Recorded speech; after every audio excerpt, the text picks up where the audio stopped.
Our club's always been a forum for visionaries, public figures, and decision makers to command attention to the issues of our time and inform the most relevant, compelling, and challenging conversations. Here we offer first-person access to dynamic political, business, and public personality.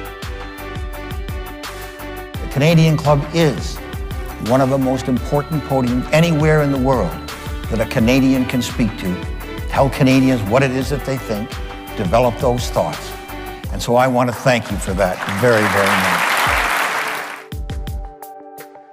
much. Please join me in thanking our esteemed panelists today. Through our programs and events, including our youth and young leaders programs, our diversity partnerships, our joint events, and our media and social media opportunities, we offer you access to dynamic political, social, and business figures from abroad and right here at home. The platform from which the eloquence of Canada has flowed all of that time, whether it be business, education, politics, sports, arts, and culture.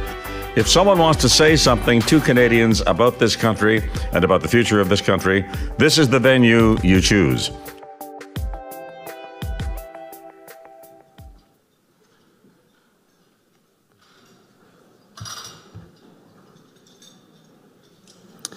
Good afternoon, everyone. We are ready to get back underway. And a special welcome to those of you joining us online at CanadianClub.org. Thank you for spending a bit of your afternoon with us. My name is Glenn Parkinson, host for this afternoon and Canadian Club Toronto president. Today we extend our gratitude to PwC and Tories for hosting and sponsoring and making today's event possible. So thank you, PwC and Tories. We'd also like to thank EY, our streaming sponsor, which allows us to broadcast and make this talk free of charge and available online. So thank you, EY. Thank you to our season sponsor, Canadian Bankers Association, Air Canada, our airline partner, and our partnership with Canada's Forest Trust allows us to be carbon neutral for the entire season as they plant and maintain a forest in our honor. So thank you to all of our sponsors for making today possible.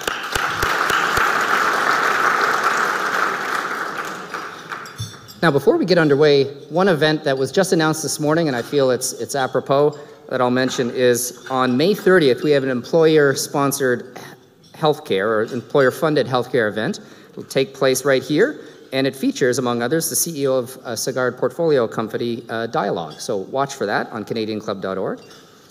Now, many of you have been with us before, and you know that we encourage questions and participation from the audience. So you'll see in the center of your table a question card. Please be liberal with your questions, hold them up, and we will bring them up into the discussion. And for those of you online, you'll see a button on the right-hand side of your screen. It says click to submit question. So please do so, and we will also be able to get those questions into the discussion. Now, I am pleased to invite Joseph Lowe, partner at Sagard, to introduce our speaker for today. Joe?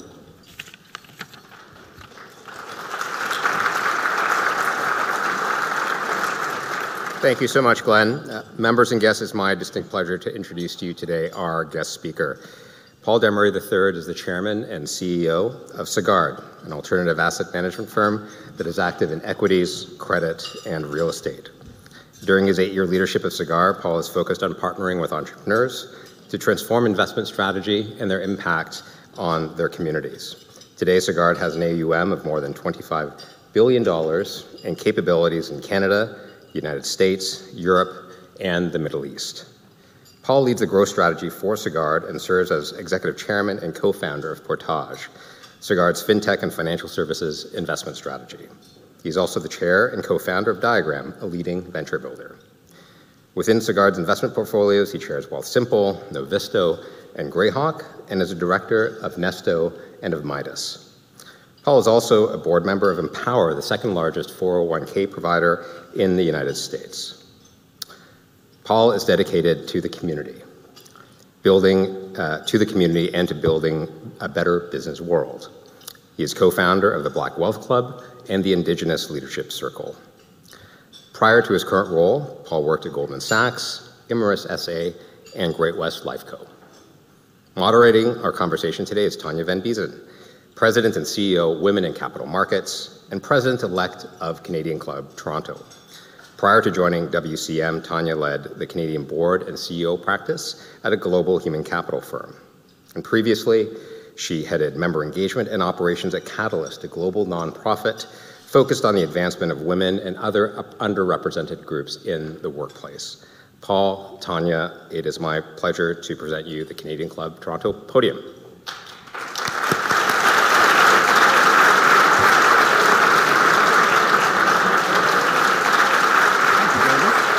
Very well done.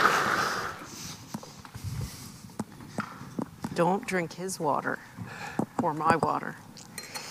Good afternoon, everybody. Paul? Thank you.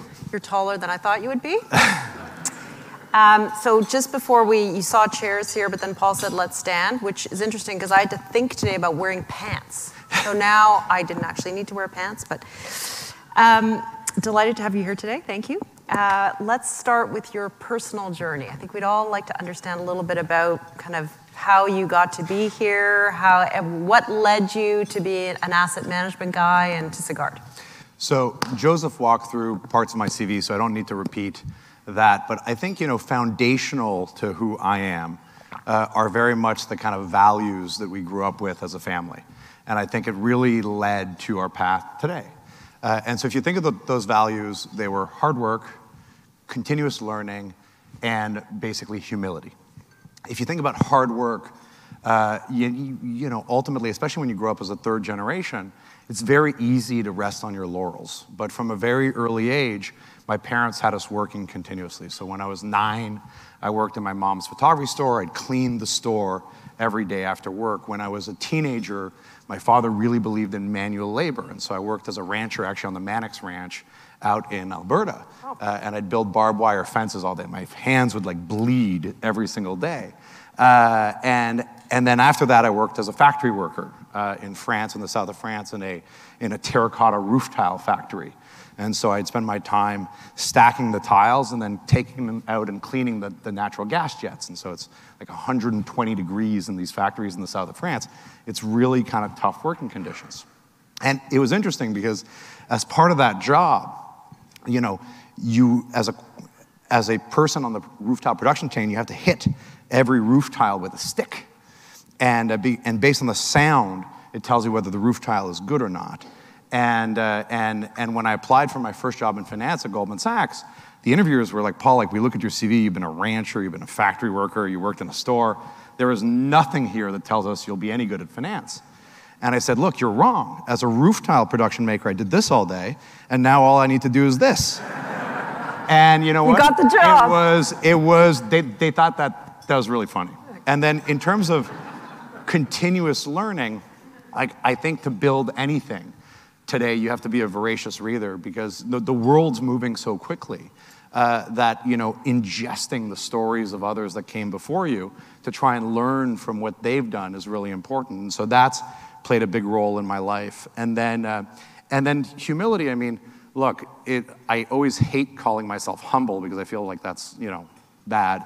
But the reality is that I try and approach life and I try to approach everybody that I meet on an equal playing field. And I think that, I hope that everybody that's ever interacting with me feels that, I've been, pretty down to earth. And I think that's been really important for us. And those values are really key. And so what I'd leave you with is if you have kids, spend time on values early because I think that they will shape your children in the future and codify those values. And in the case of my parents, they've literally codified those values and we reaffirm them every time we have a family meeting. And I think those have formed the base of who I am today. And even for those of you who work at Sagard and for those who observe Sagard, you'll know that we really focus on our 5 values. And so it's been really important. I'm just curious, any of those family values the same as the Sagard values? So it's interesting because in many ways, hard work could be aligned with entrepreneurship. Yeah. There's nothing, you can't be an entrepreneur unless you work really hard. To be an entrepreneur, you also have to produce. And so I'd say those align well. Continuous learning and innovation is probably another one. And then I'd say, humility probably goes well with authenticity. Okay. And for those who don't know, our other two values are collaboration and rigor. And I understand, because I had a little bird whispering in my ear, that each year someone gets recognized in alignment with one of those values. Yes. Is that right? Okay. Yes. So how does we have something we call the River Rock Award. Oh. And at the Christmas parties of the different cities every year, we actually have a firm-wide nomination process where employees get to nominate who they believe embodied a specific value the best. And then we have a little trophy. They get a rock? They get, well, it's in the form of our logo, the kind of that we call the River Rock. And that's been, really great because it allows everybody in the firm to live those values. And one of the things I'm very proud of is I think we've got great alignment as a firm. And so, one of our objectives, for example, is to make over 500 introductions to our portfolio companies that will help them grow this year. And a member of our IT team heard this and was like, you know what, I'm going to make one introduction. And literally, our head of IT in Montreal found some company in the US he'd interacted with, introduced them to one of our portfolio companies in Europe, and sure enough, they signed the commercial contract. And so that kind of clarity of values and that clarity of objectives in our firm, I think helps us grow and develop in a great way. Cool. Fintech. Let's pivot to fintech. I know that would be of interest to this audience. So Portage has cultivated companies in this area. So talk to us a little bit about what you see going on in the fintech world. Where does Canada play? Where are the opportunities? Obviously, you've got Wealthsimple that you can credit to that portfolio, but talk to us about what you envision for this country in fintech. So first and foremost, we have a few leaders of our fintech strategy here. We have my co-founder Adam Fileski over there, and Ricky, who's one of our partners, and I didn't see anybody else, but they ultimately are the fintech experts. But in terms of like some of the general themes that we're seeing, obviously AI is a big topic. Yeah. The how do you implement these new tools to make yourself more efficient is really interesting. And so can you imagine a world where through LLMs, customer service cost is zero? And what are the implications of what you could deliver for clients if all of a sudden the cost of serving them is zero? Obviously, there's huge efficiencies to be gained through AI in coding and in other parts of the business. But I think, one vision that inspires me is the vision of, what if customer service could cost nothing? And I think that would drive, gap. I think one of the things that's really interesting is I think in the 8 years of us kind of building Portage and making fintech investments, I have the opportunity to sit on the board or observe strategy sessions of incumbents and also spend time with the disruptors. Mm-hmm. And what's interesting about AI is that I've never seen as big of a gap in the approach to AI as I do today. Large financial institutions, I think, are very hesitant to kind of adopt it broadly for good reasons. I think there's a lot of regulatory risks in adopting AI and black box models. I think that there's going to be a lot of questions as to how decisions are made, especially in financial services, if everybody just adopts AI quickly. But I've never seen as big of a gap between the behavior of the disruptors and the incumbents. And I think what's interesting is that it's in the question of like, will the disruptors get the clients faster, or will the incumbents figure out how to innovate faster? Yep. I think AI has actually increased the speed of the disruptors potentially getting clients. And I think it's also reduced the burn because all of a sudden they're able to do the same thing with less people, which I think favors the disruptors that have data in a good way. And so I think businesses like Wealthsimple are extremely well positioned in this environment. There are tons of other themes in fintech that we're looking at, whether it be embedded financial services in different industries, or whether it be the need to basically rebuild the entire kind of back office of financial institutions. Because as many of you know who work in banks, a lot of the banks still work on old coding languages. Many companies are still working on mainframes. And a lot of that back office is going to have to be rebuilt. And I think, in the last 2 years, I think financial institutions have really started to embrace the fact that, what is core to what they thought was core to their business may not be core, and it's time to outsource. And so if you look at a deal that we did last year where Investors Group outsourced their entire mortgage operations to one of our portfolio companies, Nesto, and then Canada Life did the same. Those are two examples of things that I think 3-4 years ago, they never would have considered, because everybody was like, hey, we're going to do things in-house. But now, I've always said that, ultimately, if you try and serve everybody with everything, you're ultimately serving nobody.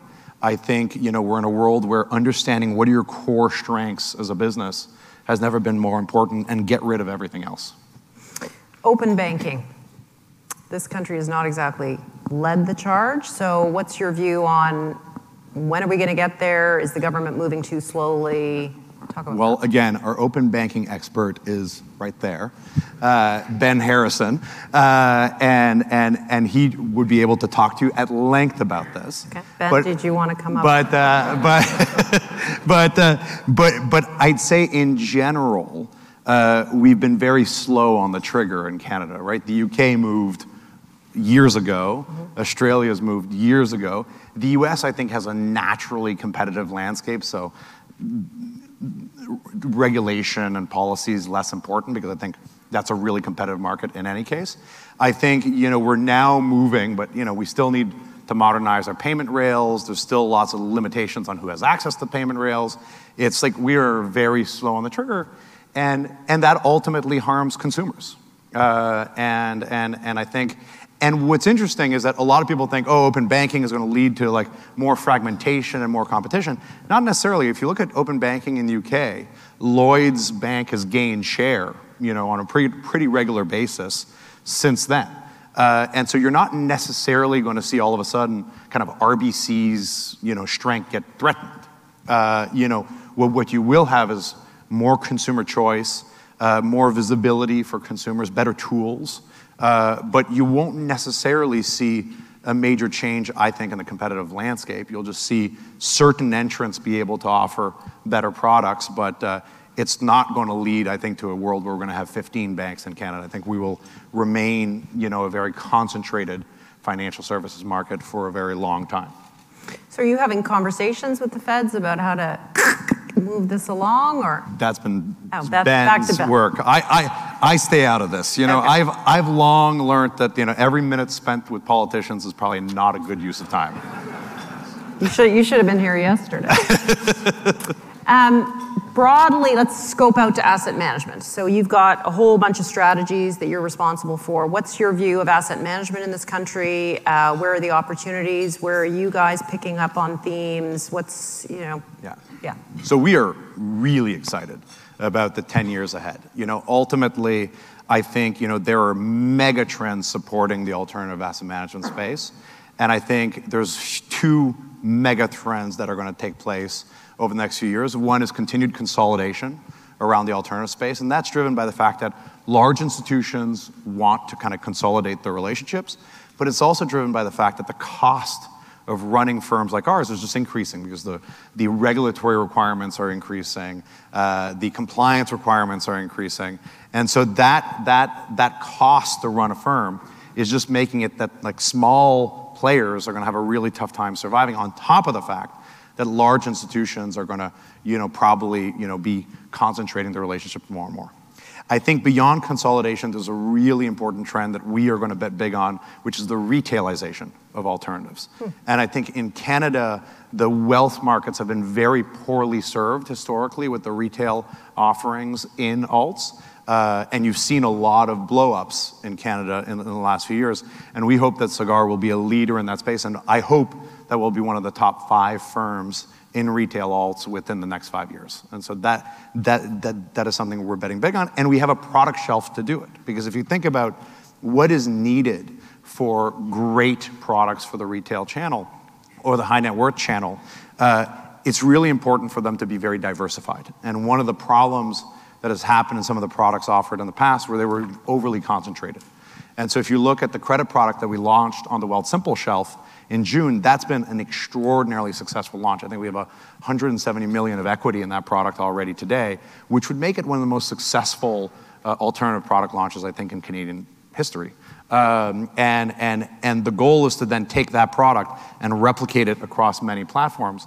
And that's a wonderful product because it mixes our private lending capabilities. It mixes our broadly syndicated loan capabilities, and soon we'll mix some of our CLO capabilities in a very diversified portfolio. And so the goal is to replicate that and then do the same in real estate and private equity. And so we acquired a firm, Performance Equity Management, specifically to be able to package those fund-to-fund capabilities and deliver that once again to retail savers, because ultimately our view is that whatever you do as a retail investor, it needs to be highly diversified. And in many cases, a fund-to-fund solution is the best way to deliver that. And so those are some of the kind of major kind of trends. I think one of the niche things about Sagard is that we're a mixture of a firm that could provide access to these broad asset classes, but we also offer a ton of specialty solutions. And so we could be great for people that are just kind of entering alts, but we could also be a great complement to existing alt portfolios. Interesting.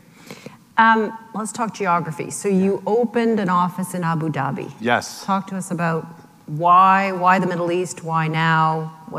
How does that figure in the overall strategy? So it's really interesting because like I've always loved adventure, right? It goes back to the value of continuous learning, and I think I often tell people you have to go to know, and I did my first trip to the Middle East in 2019, and that was actually a trip for INSEAD, which is my alma mater, and INSEAD is a campus in Abu Dhabi. And originally they had invited directors of INSEAD, which my father was very involved. But my father was sick, and so as a result, he sent me instead. And I got to Abu Dhabi, and there were a few things that blew my mind. One is within 2 days, I'd met nearly every minister in the country, and all of them were effectively entrepreneurs. Like literally, they sat down with us and was like, this is my plan, these are my policies I'm thinking about, why is this not business friendly? And I thought, wow, there's a country that could learn from this. Not to name any.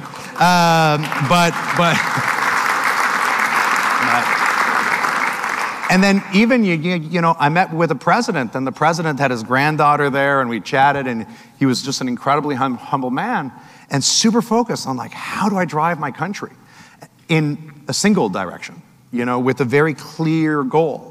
And I thought, wow, like if we at Sagard can play a role in helping this country, which is in many ways a beacon of freedom and a beacon of actually like tolerance, because actually the year we were there was the year of tolerance in Abu Dhabi. And it's interesting because, Abu Dhabi's built this place called the Abrahamic House, which has a mosque, a synagogue, and a church together. And I think the synagogue is one of the most visited synagogues in the world by non-Jewish people in Abu Dhabi. And it was interesting because I even spoke to the head rabbi of Abu Dhabi, and he was like, look, I feel way safer here than in New York. And so these are all things that when you live in Canada, you don't quite realize what's happening over there. And then when you think about it economically, there's a basin of about 400 million people, if you add Turkey and Egypt, that are really young, that are really dynamic, with governments that are really focused on making it work. Because if it doesn't work, the consequences are dire. And so we as a firm are really excited about the region. We have an office in Abu Dhabi. We're hoping to hire more people there. We're bringing a lot of our portfolio companies to the region to open offices. Because when you think about a set of financial institutions that need to rebuild everything, there's a lot of financial institutions there that are really looking to rebuild anything. And then I just joined the board of the Wealthsimple of Turkey, which is a whole new adventure called Midas. And so I'm really excited to be spending more time in Turkey as well. All asset classes in Abu Dhabi, do you see them, like, are you going to try and play in all asset classes? No, I'd say we're going to be much more focused on the commercial development of our portfolio there, because ultimately, like, if you're going to try and create outsized winners in venture, it's not yet developed enough of a market to create, I think, huge wins.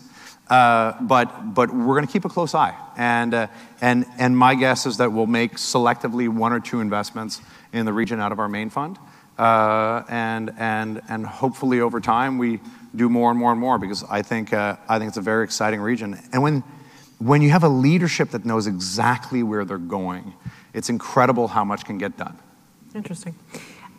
You said you made a comment that garnered some applause in the room, so let me just touch on that for a second. So Letco Brasso is advancing the notion that Canadian asset managers should be investing more in Canada. Yeah. Can you, I know that's really implicates the pension plans, but can you talk about your view of Canada versus all else?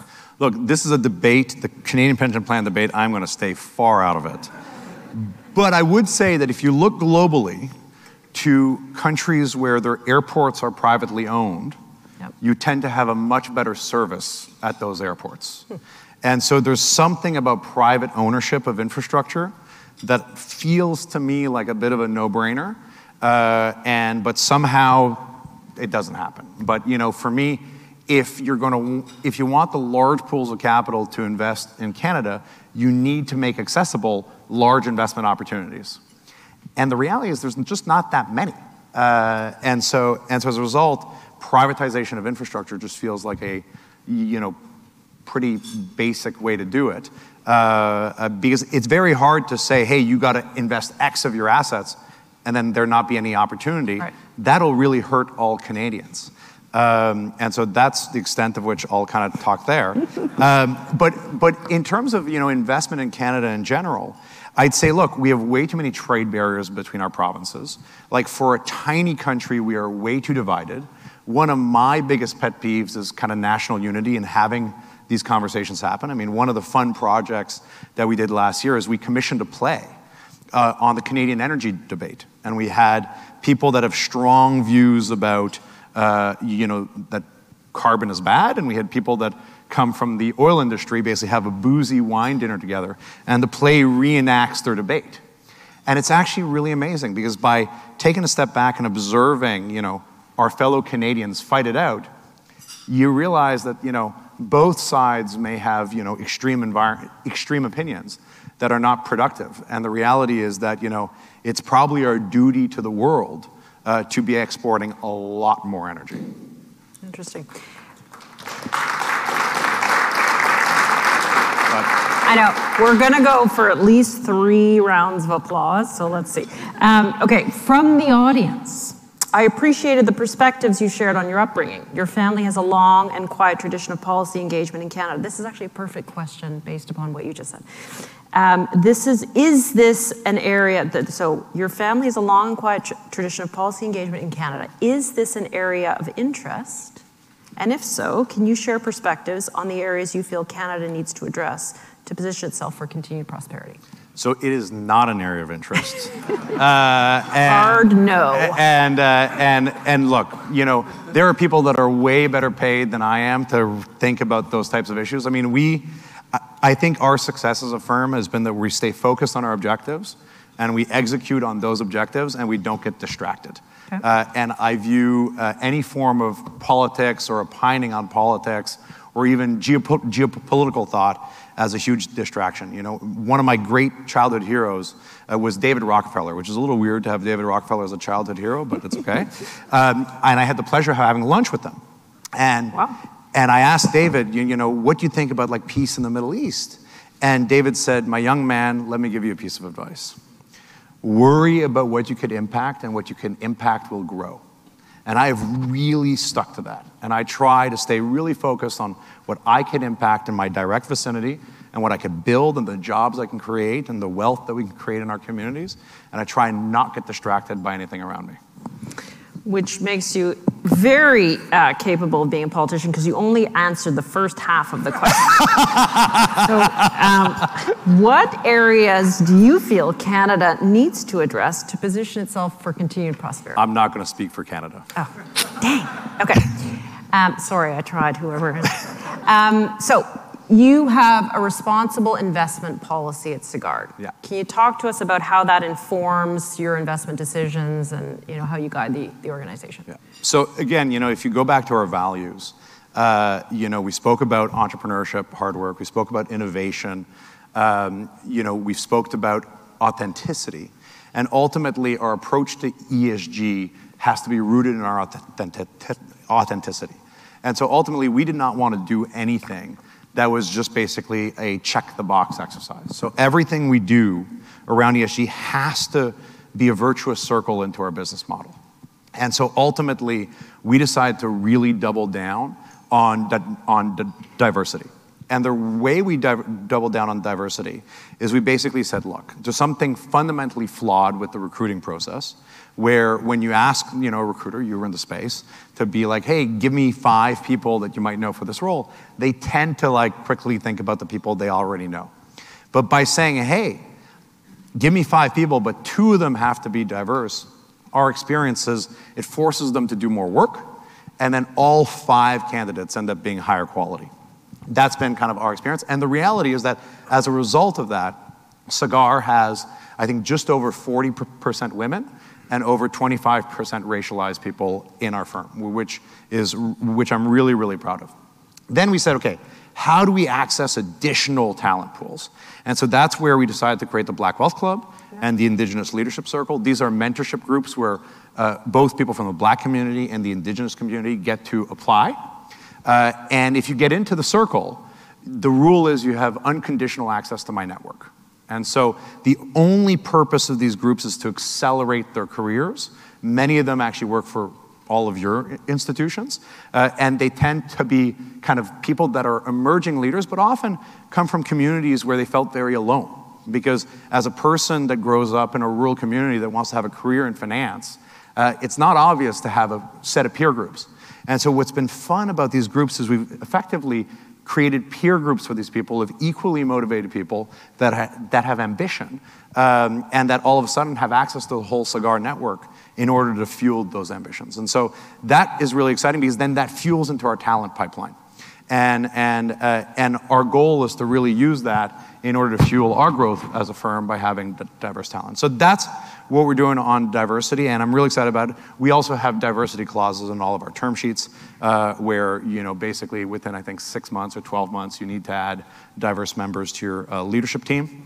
And that's been really well received because we actually pair that with the playbook as to how these companies can then do that. Because if you just tell people add diversity and you don't give them any tools, you're not going to get very far.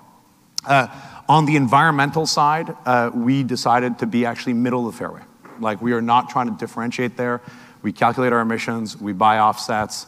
I think we do a great job, but we are aiming to be middle of the road, which I think in Canada is probably ahead of the curve. It's very Canadian. Because the way we compare ourselves is based off of our European peers. Okay.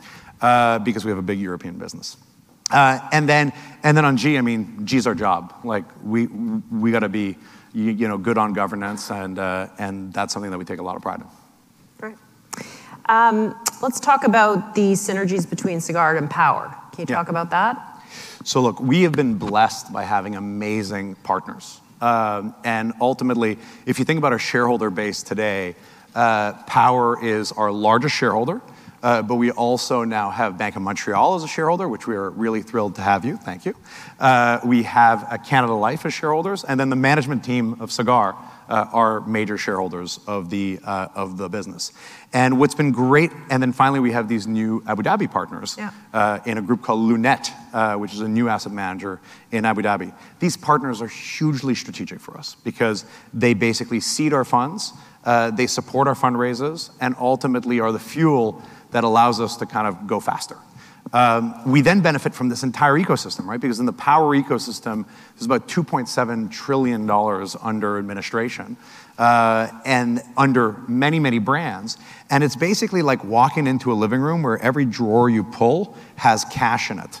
And so, we basically navigate that ecosystem extremely well and have been very successful at raising money from that ecosystem and will continue to do so.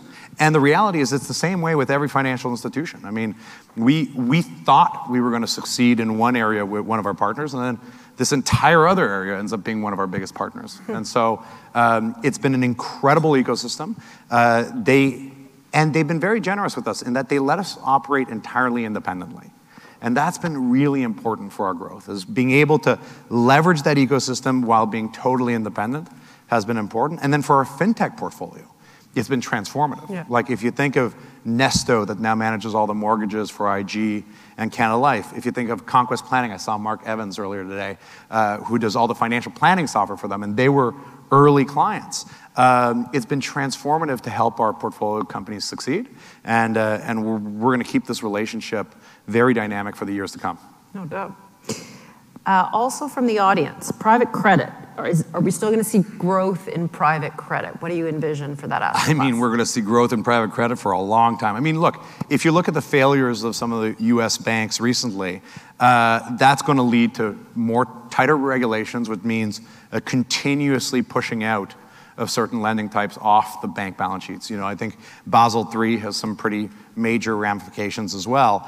And so, you know, the moving a private credit off of banks and into they call it the shadow banking sector, I think is going to continue to happen. And honestly, is actually much better for society. Because if you think about when a bank lends, it's lending with huge amount of leverage. And so there's a lot of risk in that. When a private credit fund lends, it actually doesn't have the same level of leverage.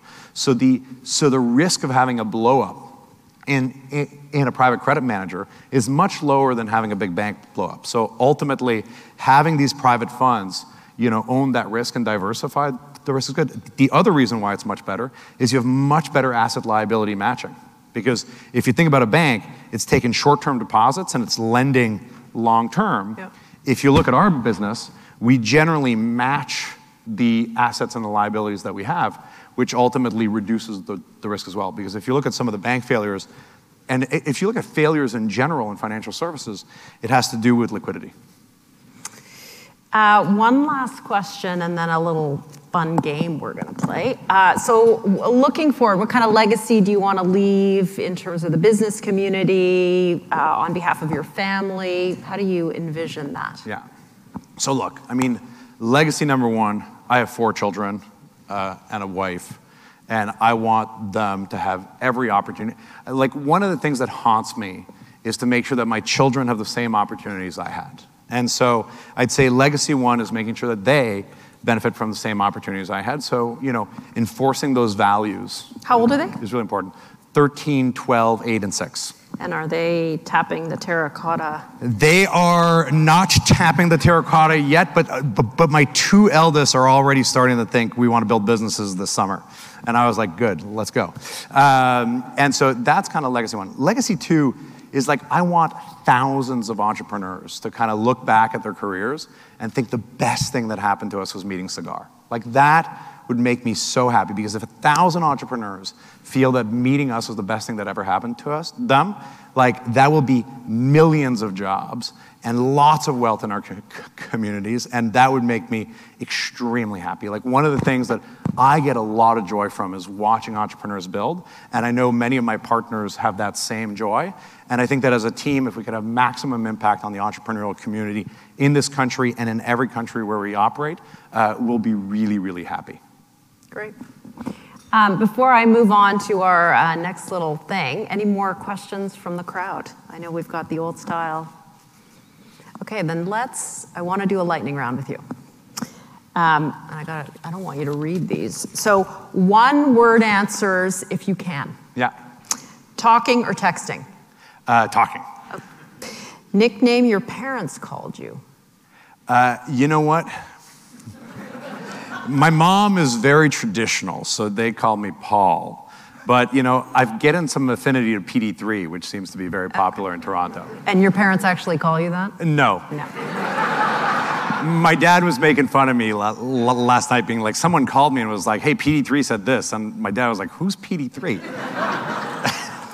Favorite book or book you're reading now? So favorite book would be The Glass Palace by Amitav Ghosh. And book I'm reading now, like, I read multiple books at once. Okay. I read Dune recently. I really enjoyed that.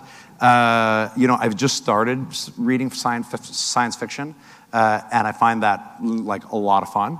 And so. Okay. How many hours of sleep do you need? 7. Nope. Who inspires you?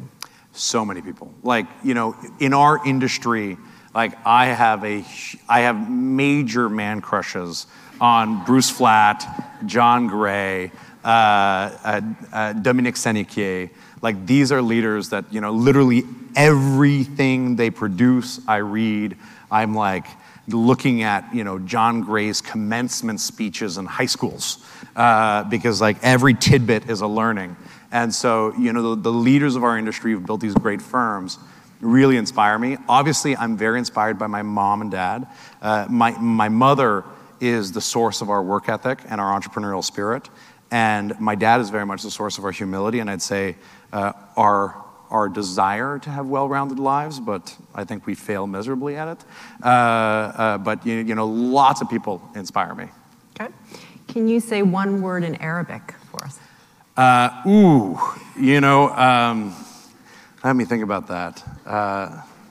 Yalla. No, yeah, yalla, but there's one that's like, hey man, that I love. Anyways, I forget it, but no. We'll go with yalla.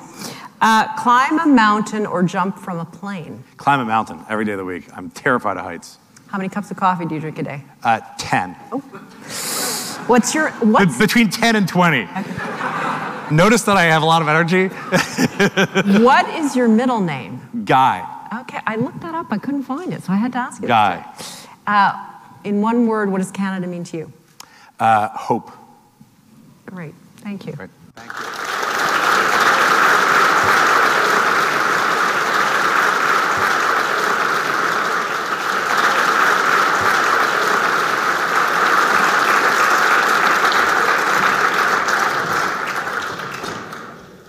Thank you very much. And let me start just by saying on behalf of the club, Paul, thank you very much for coming to our cocktail table.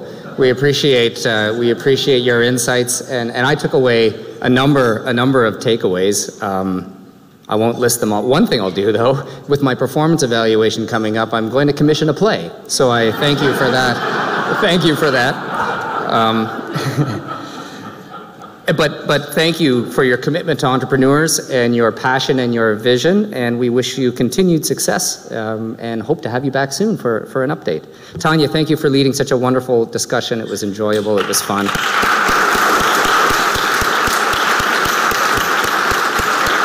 And thank you to our sponsors, PwC and Torys LLP, and to our AV supplier, as always, VVC Live. Thank you for facilitating today's event.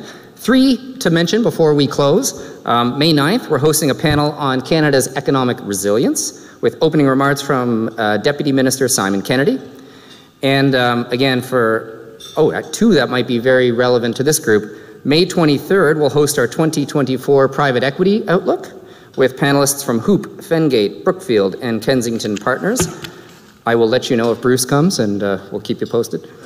On May 30th, join us for a panel discussion on employer-sponsored healthcare, which I mentioned earlier, featuring several experts, including the CEO of Dialogue and the president of Sun Life Health. Visit our website at canadianclub.org for more information on any of these events. Thank you to everyone in the room online. Have a wonderful afternoon, and we'll see you again soon. Bye now.